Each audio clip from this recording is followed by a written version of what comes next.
Phantom from, phantom from, phantom from.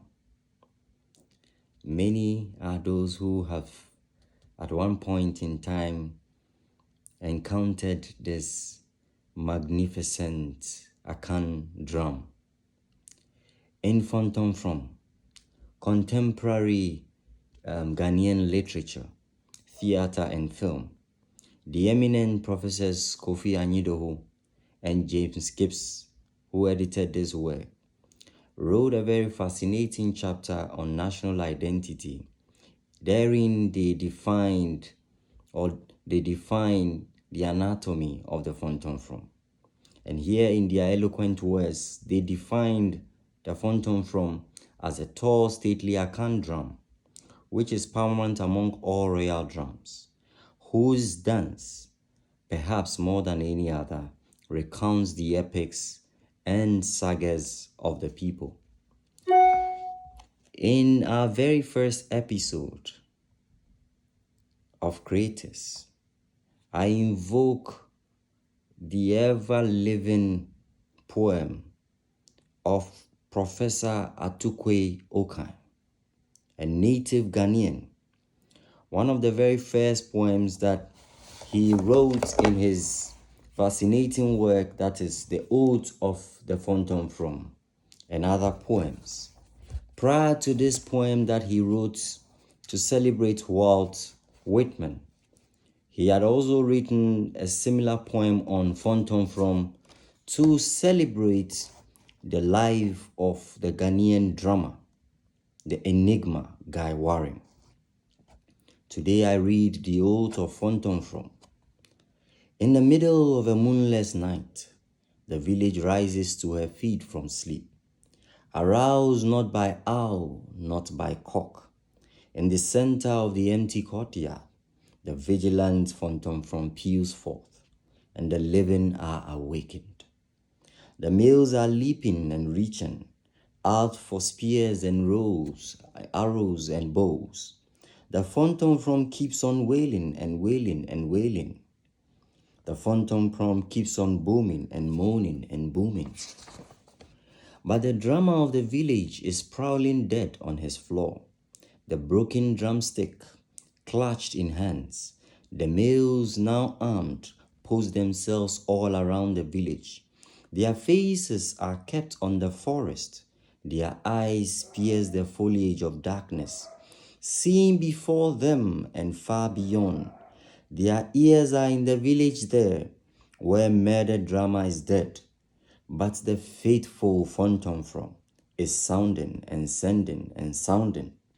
My brothers, my people, my brothers, till dawn your vigil must last. It is not our day that human hands shall erase our spirit out of us. That I sat at the feet of my Father, not just for nothing. Our enemies refuse to remember. My voice can never fail me.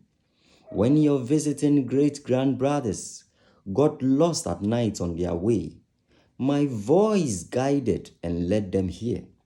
When in the past the women and girls had gone down to the stream's water, and the men and boys had gone down far beyond the hills for the forest venison and fruit, and the roofs of their children's hearts had been visited by flames of fire, I hailed and hurried home your sighs. My brothers, my people, my brothers, I am sought because when you want to starve the ocean, you paralyze its source, the river. I am sought because 2 harvests ago, when they lay in ambush for us on the market day in the White Woods, I discovered and warned my brothers. I am sought day and night, because I have torn down the mask from the faces of our ill wishers. I am sought because of where I stand, because of my friends and how I breathe. Under their sore souls, I am the fire.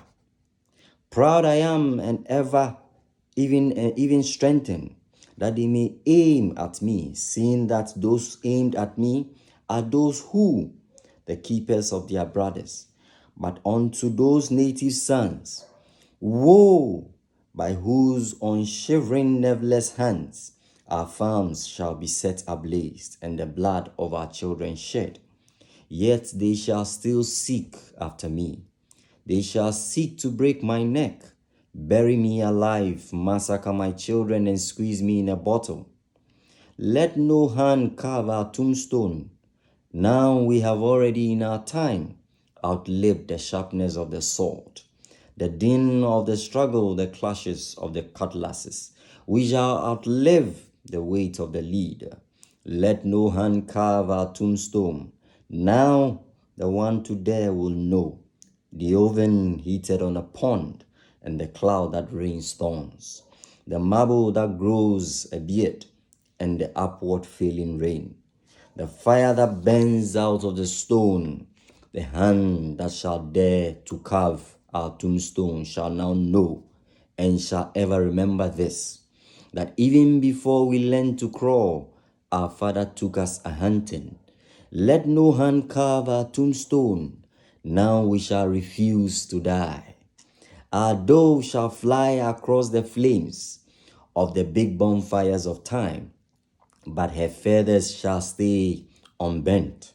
Like water on the back of a duck, she will not fall from the flight. We shall refuse to die. Let no hand carve our tombstone. Now, because we refuse to die, my brothers, my people, my brothers, Fonton from. I am the Fonton from. Listen. Fonton from. Of you the living, I am the Fonton from. Listen. Fonton from. Of your great size, I was the Fonton from. Listen. Fonton from. Of all your offsprings, I shall be the Fonton from. Listen. Fonton from. Fonton from. I am the Fonton from. I am Africa. A poem which was written by Professor Atukwe Okai, read by Sechi Brown Reginald, the host of Creators. You are welcome to this platform for the dissection of African ideas and African solutions across the continent and the globe. Thank you very much.